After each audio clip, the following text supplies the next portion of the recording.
skill versus gear.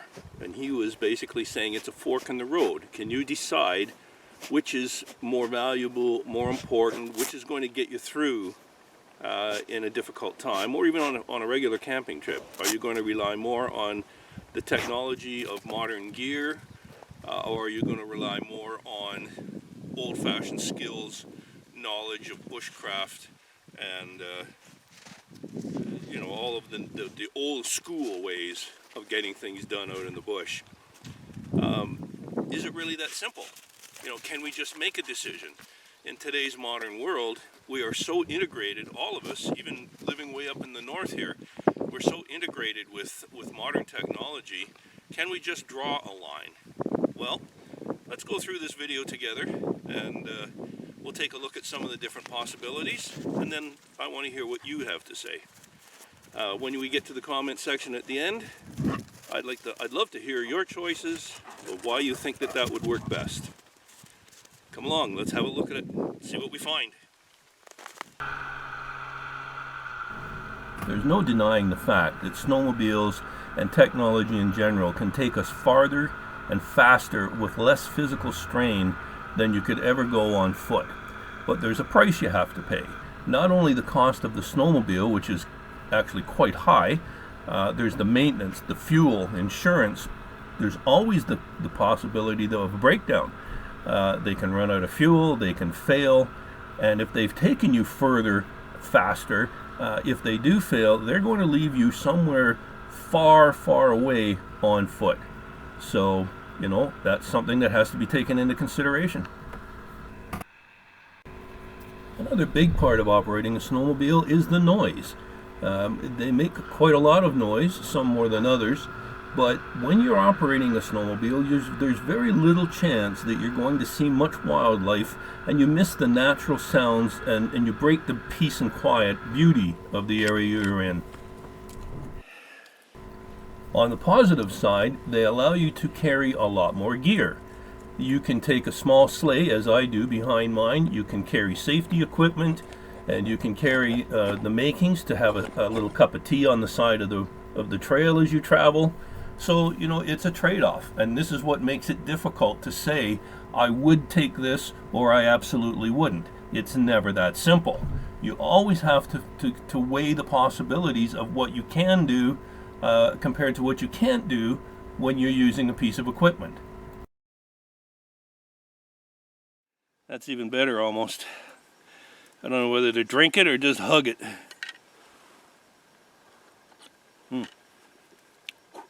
That's hot.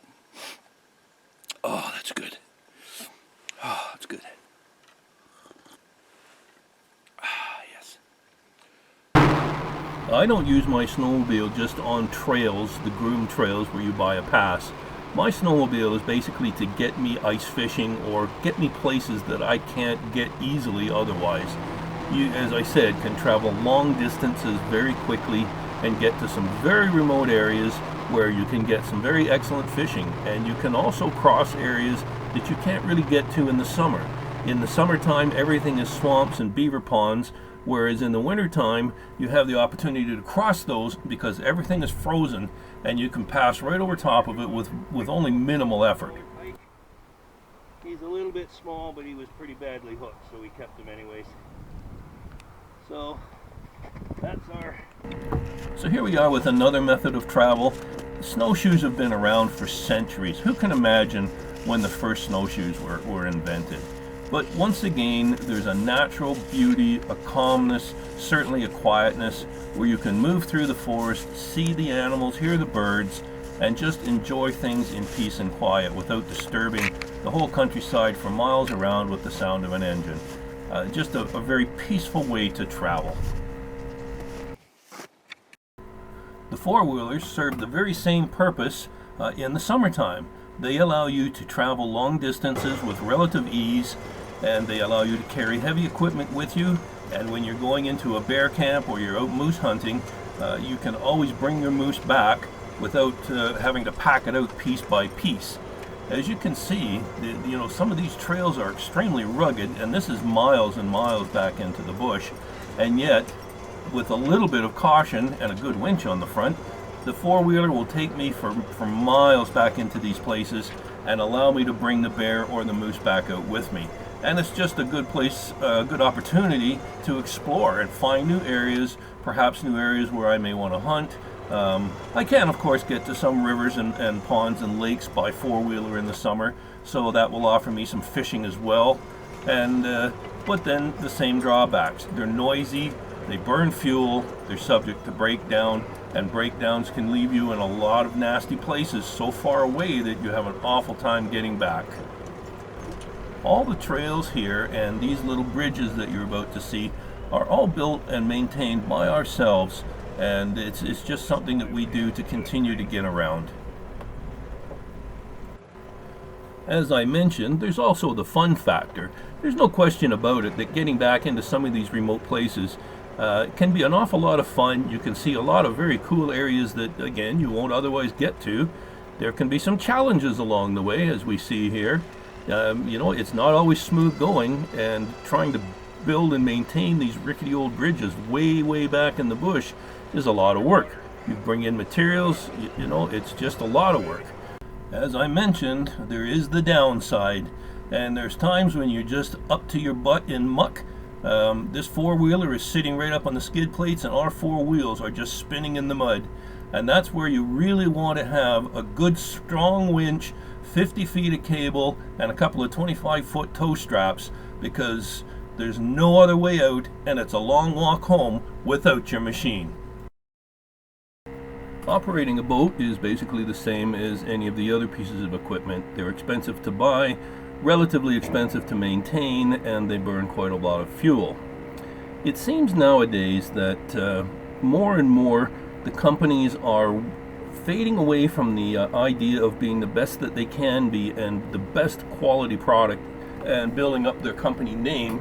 And you know, it's all the board of directors cutting pennies to get profit margins up there, and it's leaving the quality out. They're adding gadgets and flashing lights and buttons to all the different items that they sell, but not so much the quality. When it comes to GPSs, I'm going to take my compass over a GPS anytime, because I know it's going to work. And that's one of the problems that I have with all the gadgets. Canoes, on the other hand, have a beauty and an elegance of their own. They have the same basic design and lines that they had for hundreds of years when the natives first started building birch bark canoes.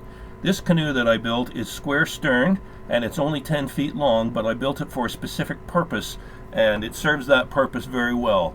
It's beautiful, it's quiet, it's lightweight. This one's just fiberglass, and it's just a pleasure to be out in it. You can enjoy nature.